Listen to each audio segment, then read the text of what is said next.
d'abord, ça fait des années qu'on en parle et maintenant on l'a fait. Ça, c'est très bien. Et le Parti socialiste européen donne l'exemple aussi. Parce que finalement, les autres partis ont été obligés de suivre. Et je pense que Martin Schulz va être un excellent candidat. Ça fait longtemps qu'il se prépare. On a un très bon projet aussi. Voilà, on a à la fois un projet qui a été travaillé, discuté. On en avait un la dernière fois, là on fait encore mieux et on a un candidat excellent, je trouve, qui connaît bien l'ensemble des pays européens, qui parle plusieurs langues et surtout qui a une façon très humaine d'approcher les questions européennes parce qu'il a les motifs en tête, c'est l'Europe pour les citoyens, ça c'est bien. Et pour les jeunes, l'emploi, l'emploi, l'emploi, créer des emplois. Ça c'est fondamental. Et donc je pense que, j'espère en tout cas que nous allons gagner ces élections.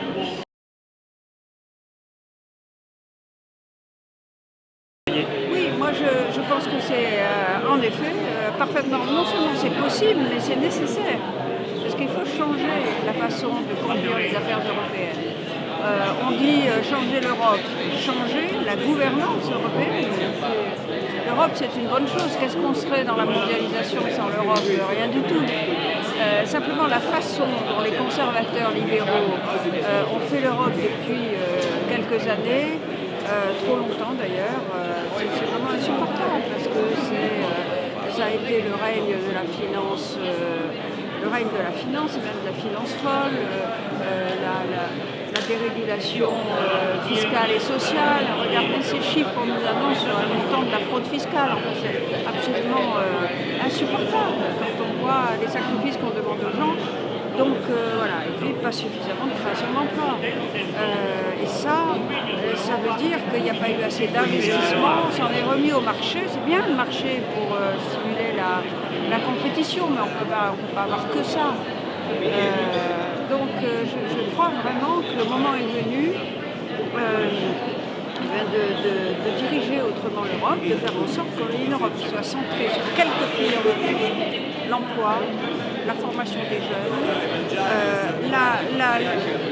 le relèvement vers le haut des salaires, ça c'est le salaire minimum, l'arrêt du dumping social et de la fraude fiscale. Il faut vraiment qu'on arrive à avoir l'harmonisation fiscale. C'est insupportable d'imaginer que les États se font concurrence à travers le nivellement vers le bas des normes fiscales et sociales. Ça ne devrait pas exister dans une union économique et monétaire et dans une union européenne. Alors, moi je pense que c'est tout ça dont nous serons porteurs, plus les échanges et la culture. Enfin, quand je pense qu'on a failli sacrifier le programme Erasmus, mais là, quand j'ai vu ça, je me suis dit vraiment l'Europe marche sur la tête.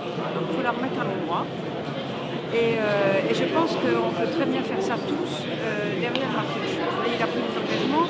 Il faut se centrer sur quelques priorités et arrêter que la Commission se coupe de tout et n'importe quoi.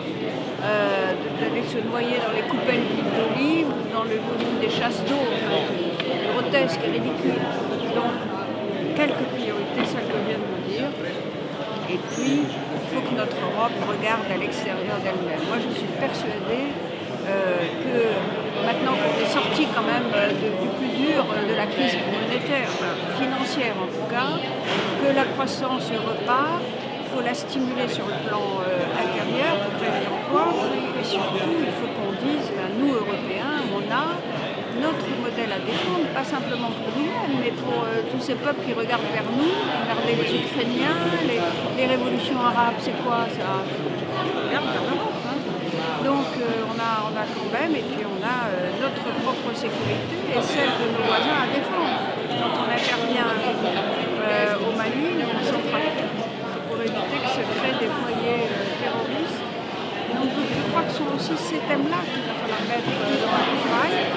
Moi je ne veux pas une Europe qui regarde son nombril. Je pense qu'on a tout à gagner à s'allier d'abord avec nos voisins et à dire voilà, on a un modèle de société à défendre avec des valeurs.